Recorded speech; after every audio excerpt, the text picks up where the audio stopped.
Shalom Yeladim. I thought that maybe you can use a good little story. So I wanted to show you this book. I got this when I was in first grade from my Tante Marcy. She gave it to me on my birthday.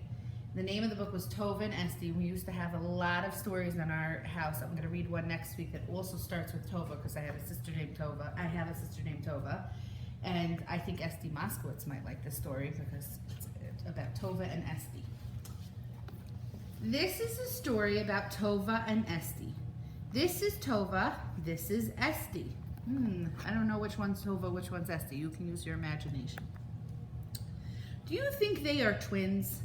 They are not twins. Do you think they are sisters? They are not sisters. They are cousins. They live on the same block. Every Monday after school, Esty goes to Tova's house for lunch. They say hello to Tova's Ima.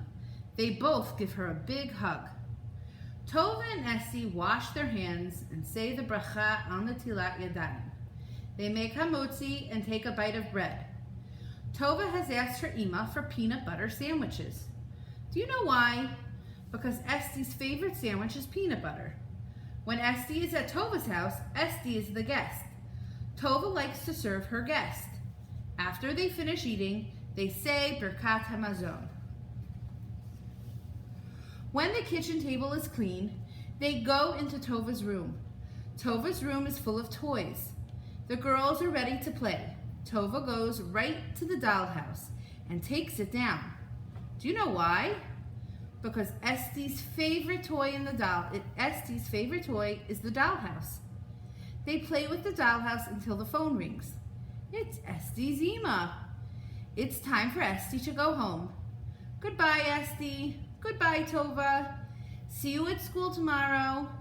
Tova has made her guest happy. She has done a mitzvah called Hachnasat Orchim. Today is Wednesday. On Wednesdays, Tova goes to Esty's house for lunch. They say hello to Esty's Ima. They both give her a hug. Tova and Esty wash their hands and say the bracha al netilat yadayim. They make hamotzi and take a bite of bread. Esty has asked her Ima for cheese sandwiches. Do you know why? Because Tova's favorite sandwich is cheese. Esty serves Tova her sandwich. When Tova is at Esty's house, Tova is the guest. Esty likes to serve her guest. After they finish eating, they say Birkat Hamazon. When the kitchen table is clean, they go into Esty's room. Esty's room is full of toys. The girls are ready to play.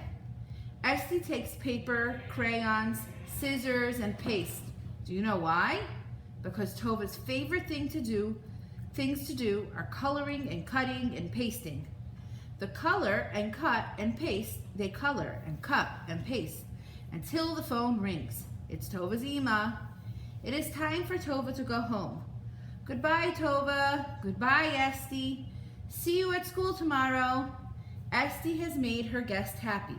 She has done a mitzvah called Hachnasat Orchim. On Thursday afternoon, Tova and her Ima go to shop for Shabbat. Esty and her Ima go to shop for Shabbat too.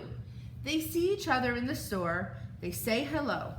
Tova asks her Ima in a whisper, "Can Esty eat at our house on Shabbat?" Tova's Ima says yes, but Esty has to ask her mother if it's all right. Esty's Ima says yes too. Tova and Esty are very happy. Today is Friday. It is almost Shabbat.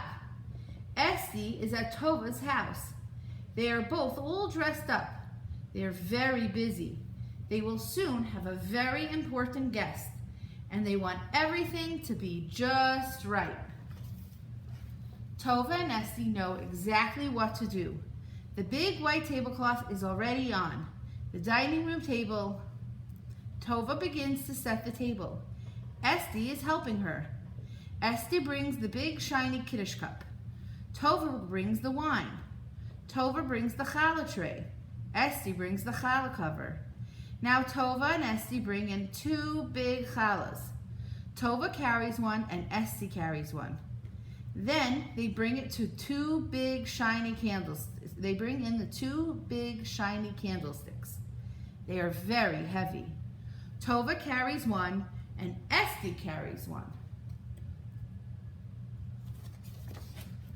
Now the table is ready for Shabbat, and Tova and Esty are ready for their guest. Do you know who their guest is? It is Shabbat Hamalkah, the Shabbat Queen. Shabbat Shalom, good Shabbos to you. Now Yeladim, a lot of us really miss our friends, and we can't have play dates right now. But it is Erev Shabbat, and if your parents allow, it would be so special if either you drew a picture that says Shabbat Shalom and your parents could send it to a friend, or if you took a video and wished Shabbat Shalom to one of your friends, or maybe called them on the telephone to say Shabbat Shalom, or maybe you have a grandparent who's by themselves now and could really use a phone call so that they get to talk to someone special. I'm wishing you all Shabbat Shalom.